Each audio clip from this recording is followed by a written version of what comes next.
Mon nom est Pascal Borel et comme tu peux le voir, je te parle des montagnes suisses. Je suis sur un petit sommet aujourd'hui, pas très haut, 2400 mètres, appelé la Pierre à Voix, et duquel tu peux observer le Valais central. Il est environ 9 heures du matin, 9h05. Donc on est en novembre, le 3 novembre, il fait un temps exceptionnel, une température totalement douce.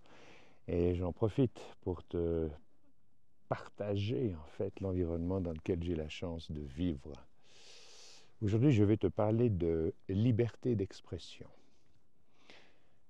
Pour beaucoup d'entre nous, la liberté d'expression est un concept juridique, un concept constitutionnel.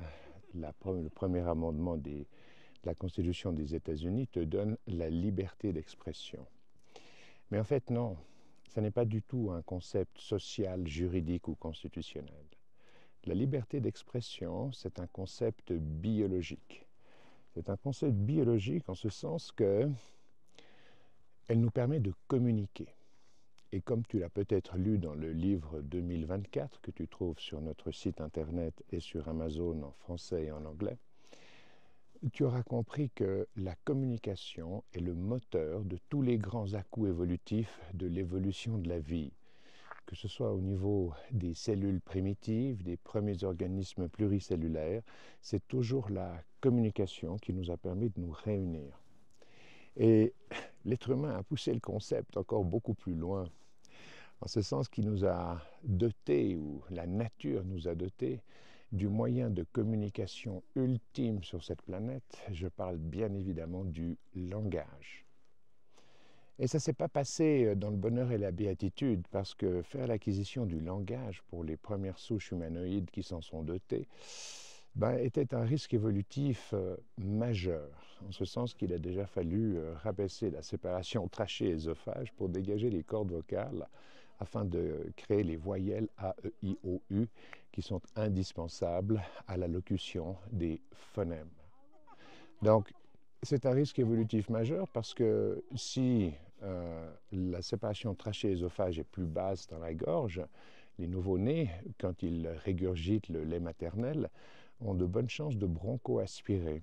Donc ça veut dire d'envoyer du lait avec de l'acide chlorhydrique dans les bronches et de se brûler les poumons. C'est encore aujourd'hui une cause fréquente de la mort naturelle, entre guillemets, du nourrisson. Donc ce n'est pas le bon plan du tout. Mais la nature a pris ce risque évolutif pour te doter de ton arme ultime, le système langagier qui te permet de communiquer. C'est d'une importance folle de comprendre ce que ça nous a apporté. C'est ce qui nous fait passer en 3, 5, 6, 700 000 ans, du dernier des charognards au top prédateur de la planète, qui s'impose sans compétition possible à toutes les autres espèces. Et cette capacité à communiquer est au centre de l'évolution de l'espèce, mais tu dois l'acquérir, en ce sens que tu es né vide, ton cerveau est précablé pour accueillir le langage, certes, mais tu es vide à la base. Et il te faut au minimum une année pour capter les premiers phonèmes, et il te faudra 3, 4 ou 5 ans pour comprendre la syntaxe, l'utilisation du sujet, d'un verbe, d'un complément. Et c'est ce qui te donne la capacité d'intérioriser le monde dans lequel tu es. Parce que à travers tes 5 sens, tu es en contact direct avec le monde qui t'entoure, mais en fait, tu le recrées dans ton esprit sur la base de la symbolique langagière, c'est-à-dire que tu associes à des mots, des objets, des actions. Et tu les intériorises dans ta mémoire à long terme et ensuite dans ta mémoire de travail et dans les grands centres de convergence tels que les neurocérébraux de ton cerveau, entre autres l'hippocampe, le lobe préfrontal. Et tu fais appel à des concepts symboliques que tu stockes dans ta mémoire. Le concept d'une montagne, d'une vallée, le concept d'un sac à dos, le concept de ta maison, etc. Et c'est ce qui te permet de recréer à l'interne, en toi, une réalité qui est abstraite en ce sens qu'elle n'existe que dans ton cerveau. Et pour ce faire, tu utilises le système langagier et sa symbolique qui te permet de recréer en réalité abstraite quelque part le monde dans lequel tu vis. Et tu le recrées en permanence. Ce n'est pas quelque chose, tu n'as aucun choix, ton système nerveux fonctionne comme ça. Et c'est pour ça qu'il est né vide au départ et que tu le remplis petit à petit. Un être humain a besoin d'une année pour vaguement se tenir debout. Il a besoin de 4 ou 5 ans pour commencer à courir, alors qu'une antilope, dans 1 heure, elle marche, dans 3 heures, elle court. Donc elle a une forme de mémoire génétique de ce que sera sa vie tout au long de son existence. C'est-à-dire que toi, non. Alors la beauté du geste, c'est que comme tu es né vide, tu peux mettre à peu près n'importe quoi dans ton cerveau. Donc un mensonge répété suffisamment de fois deviendra ta réalité, deviendra ton monde. Et c'est un point très important. On va en parler dans une seconde. Mais j'aimerais revenir au concept même de la liberté d'expression, de la liberté de communiquer. Si tu empêches un être humain de communiquer, de dire ce qu'il pense à l'intérieur, en lui mettant des contraintes de politiquement correct, en lui mettant des contraintes légales, voire constitutionnelles, pour qu'il n'ait pas le droit de parler de certaines choses, en fait, tu ramènes l'être humain à un stade moins avancé de son évolution. Parce que cette capacité de recréer le réel que tu perçois à travers tes 5 sens, à travers la vue, l'ouïe, l'odorat, le toucher, le goût, si on te mutile en t'empêchant d'utiliser cette réalité langagière, de quelque façon que ce soit, en fait, tu mutiles, tu détruis la capacité évolutive de l'espèce. Donc, la liberté d'expression n'est pas du tout un concept philosophique, social, culturel, un concept légal ou constitutionnel. Non, c'est un besoin biologique. Et si tu empêches l'enfant de s'exprimer, a fortiori si tu empêches l'adulte de s'exprimer, quelle qu'en soit la raison, ça peut être l'insulte, la diffamation ou autre, eh bien, tu empêches la progression naturelle de l'espèce elle-même.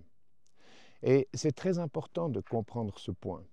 Parce que, encore une fois, de nos jours, nos constitutions, la constitution suisse, par exemple, te donne un droit d'opinion, mais tu n'as pas le droit de l'exprimer. Ou plutôt, oui, tu peux l'exprimer, mais si ça déplaît, c'est subordonné aux politiques. Et si ça déplaît aux politiques ou au cadre légal d'une façon ou d'une autre, si ça nuit aux intérêts financiers des gens qui ont été insultés ou des gens qui ont été mis en cause dans quelque situation que ce soit, eh bien, on peut t'interdire de parler.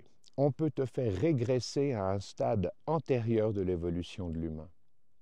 Donc, promouvoir la liberté d'expression, c'est une base essentielle, et ça doit être une base essentielle de tous les cadres légaux, de tous les cadres constitutionnels.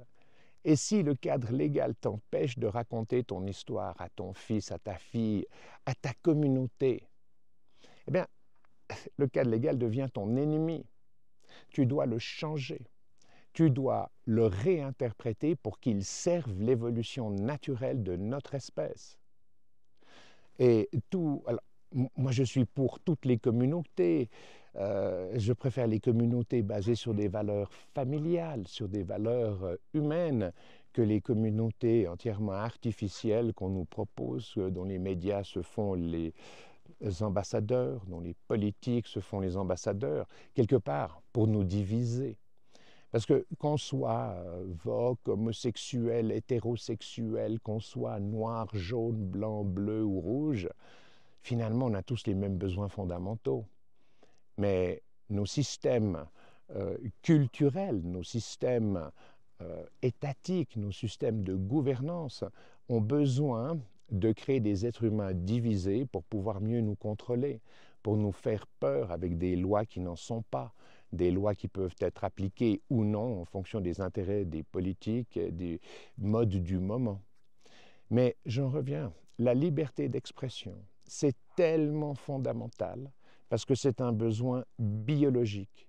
Si tu frustres un être humain de l'exposition aux autres membres de son espèce à un stade bébé de son évolution, eh bien tu le frustreras du moteur de sa pensée, de ce qui lui donnera sa conscience. Et l'histoire de Tarzan est tout à fait amusante en ce sens que si tu n'utilises pas la fenêtre d'opportunité neurocérébrale de ton cerveau, qui va de l'âge de 6 mois à 5, 7 ans environ, pour mettre le langage à l'intérieur, pour donner libre cours à l'utilisation des structures de ton cerveau neurophysiologique, eh bien tu ne rattraperas jamais ton retard. Et un petit Tarzan qu'on trouve à l'âge de, je sais pas, 12, 15, 16 ans, et penser qu'il va être capable d'acquérir le langage à 16 ans ou à 15 ans, oui, il apprendra à utiliser quelques mots, mais il ne maniera jamais le langage. La fenêtre d'opportunité, elle est entre 6 mois et 5 ans. Et tu constateras que la plupart des petits-enfants font très peu de fautes de syntaxe ou même de conjugaison à l'âge de 5 ans.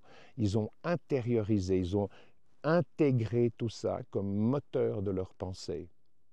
Donc encore une fois, le moteur de l'évolution et du succès de l'espèce humaine, c'est la communication, c'est la liberté d'expression. J'irai jusqu'à... Et si tu l'entraves de quelque façon que ce soit, tu détruis notre capacité à évoluer.